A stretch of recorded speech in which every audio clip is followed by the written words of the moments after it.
You never know what you're gonna find here. So I come here when I need some inspiration, when I need like that one vintage item to make a brand new house feel really homey and welcoming and different. One of my favorite things to do is to pick or go vintage shopping. And the cool thing is because I have this warehouse, I'm able to buy things that I like, but I don't necessarily have a spot for, knowing that in the future I'll use it in one of my projects.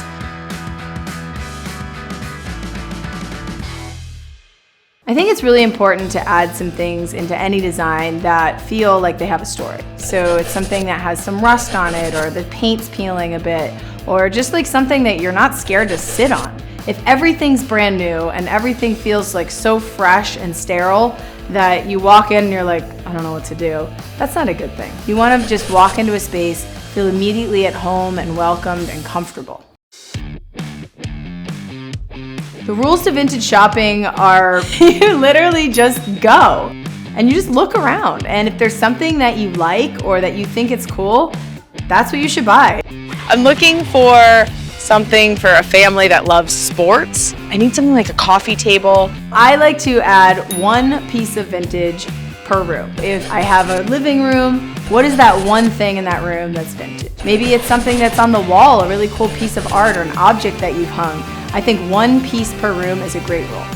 There are some things that you definitely do not want to buy vintage, like a mattress, a couch, pillows, a new comforter for your bed. Probably not the best things to buy vintage. Depending on what you're looking for, it can be helpful to go shopping with some rough dimensions. Let's see if we can find something for that back area. 36, it's too tall. The one thing about vintage is you can't return it. I love styling shelves and using vintage items in unexpected ways. So as you stack your books and the things that you want to have on your shelves, like family photos and plants, it's fun to mix in a few vintage items that are really conversation starters. I do buy a lot of vintage signs that I use for art. So maybe it's an old street sign, maybe it's an old real estate sign, but using old signs is something that I feel like really sets my designs apart.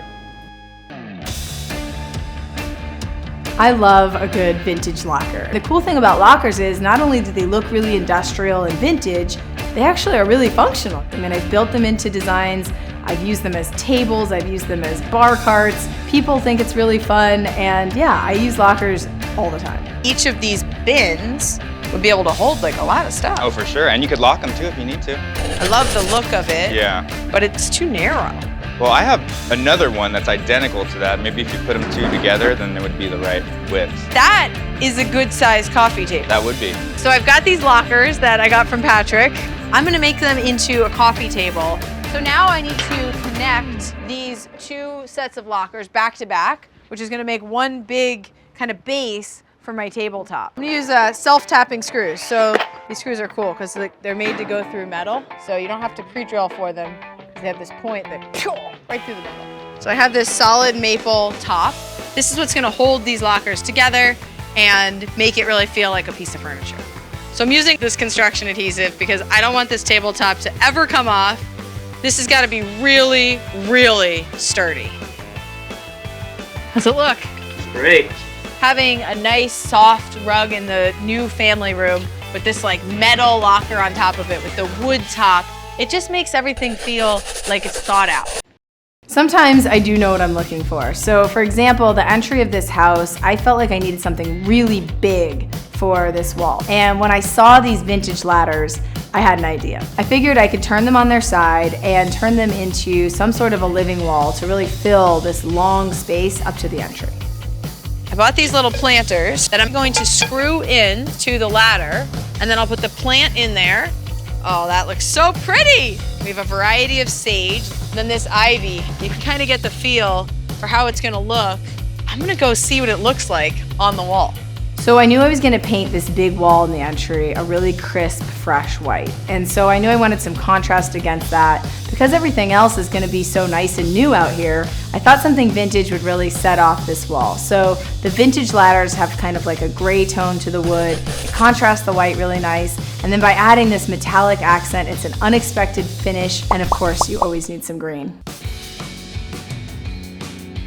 This is all stuff that was either in the trash or that I've set aside for upcoming projects. So like, for example, this is an old mailbox. I don't know what I'm gonna do with this. I have yet to figure that out. And the cool thing is I was able to purchase it when I saw it. I know I love it. Someday you'll see this in one of my projects. This really cool vintage bar, for example, this door right here, these are things that have already been tagged for upcoming projects. I just have to build the house in order to put the things into the house.